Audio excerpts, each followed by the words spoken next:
Celtic Myths and Legends by T.W. Rolleston. Chapter 3, Irish Invasion Myths. The Coming of the Milesians. After the Second Battle of Moytura, the Danans held rule in Ireland till the coming of the Milesians, the sons of Miled. These are conceived in Irish legend as an entirely human race, yet in their origin they, like the other invaders of Ireland, go back to a allegedly divine and mythical ancestry. Well, I don't like how the word mythical gets treated as if it's untrue. Certainly things in modern history are mythical, but that doesn't make them any less historical. Miled, whose name appears as a god in a Celtic inscription from Hungary, is represented as the son of Beli. Beli, like Balor, is one of the names of the god of death, i.e. of the underworld. They come from Spain, the usual term employed by the latter rationalizing historians for the land of the dead. The manner of their coming into Ireland was as follows. Eth, the grandfather of Miled, dwelt in the great tower, which his father, Bregan, had built in Spain. One clear winter's day, when looking out westwards from this lofty tower, he saw the coast of Ireland in the distance, and resolved to set sail to the unknown land.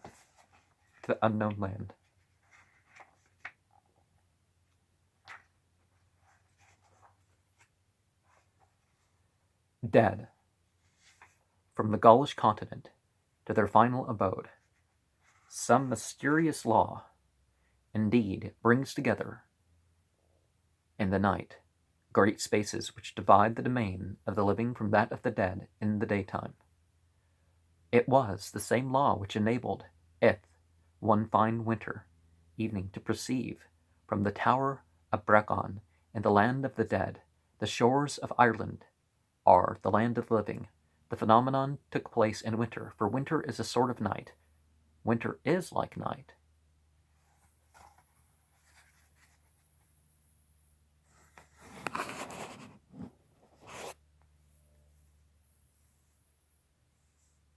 Lowers the barriers between the regions of death and those of life.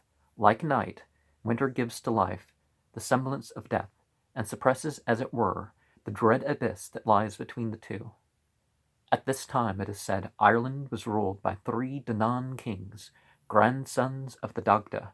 Their names were Maccuil, Mackecht, and Macgrenny, and their wives were named respectively Banba, Vohla, Eriu.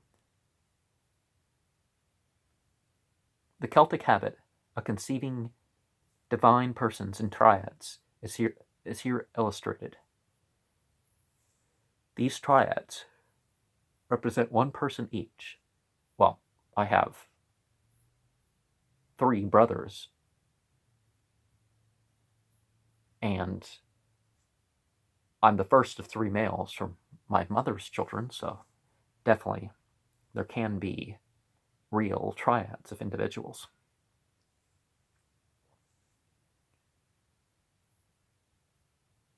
These triads represent one person each, and the mythical character of that personage is evident for the name of one of them, Macgrenny, son of the sun. The names of the 3 goddesses have each at different times been applied to Ireland. That of the 3rd, Eriu, has alone persisted, and in the dative form, Erin, is a poetic name for the country to this day. That Eriu is the wife of Macgrinne means, as Dujaneville observes, that the sun entity, the entity of the day, life and science, has wedded the land and is reigning over it.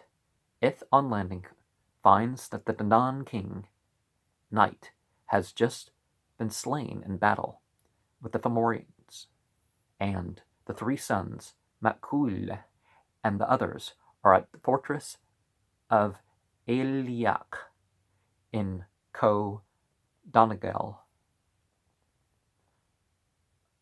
arraigning for a division of the land among themselves. At first, they welcome Ith and ask him to settle their inheritance.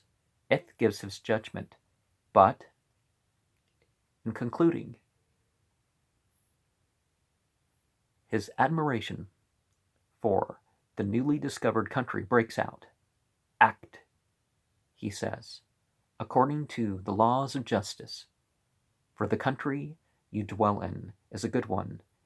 It is rich in fruit and honey, in wheat and in fish, and in heat and cold it is temperate. From this, panegyric, the Dananns conclude that Ith has designs upon their land, and that they seize him and put him to death. His companions, however, recover his body and break it and bear it back with them in their ships to Spain. When the children of Miled resolve to take vengeance for the outrage and prepare to invade Ireland. Yeah, the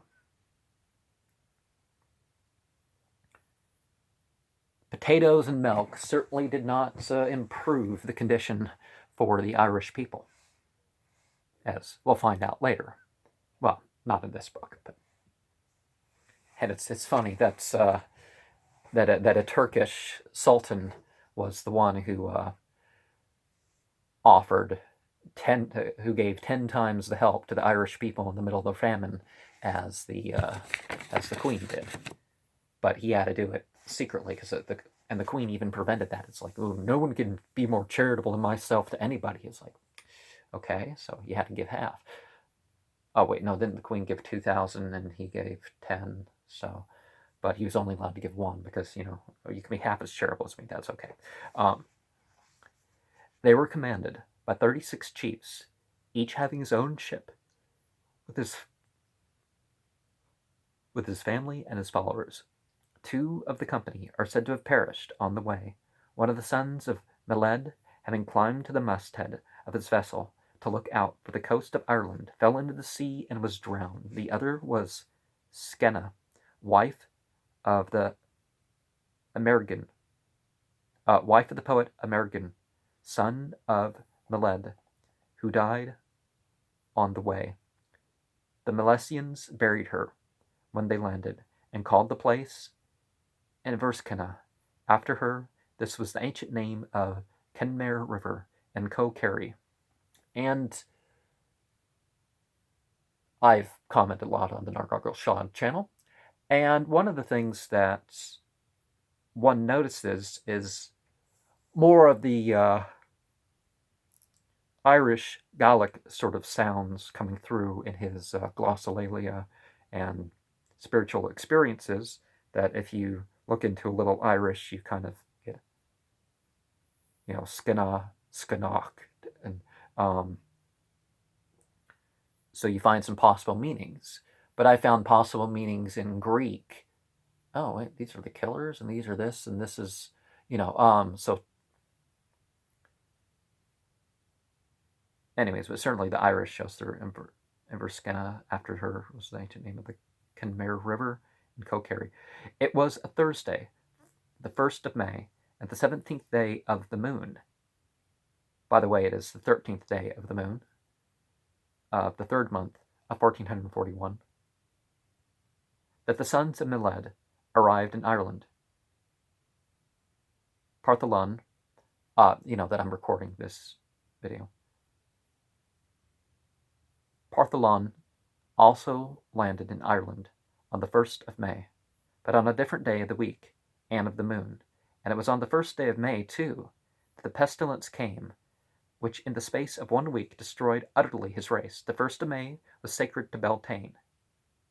Oh, Beltane, one of the names of the god of death, the god who gives life to men and gives it away from them, and takes it away from them again. Samhain is the god of death, and Beltane is the god of... That's not quite true. There were... But it wasn't the 1st of May. See, they're Christianizing it. Walpurgisnacht, May Day, and all that sort of stuff is not a traditional Celtic holiday. May 5th, May 6th, they celebrated the cross quarters, as is evident from written records and from archaeoastronomy. Just like Lunasa. Lunasa was not Lammas, it was later. So the cross quarter nights, and that would name the whole season. Beltane, Samhain, all this reference to winter. That's really what they considered winter. For some reason, at some point, even English people called winter the darkest time of the year, and summer the brightest time of the year, and fall, when the temperatures started to drop between August and October, and when the temperatures started to rise in February to May was, but anyways. Thus it was on the feast day of this Celtic entity that the sons of Miled began their conquest of Ireland, which...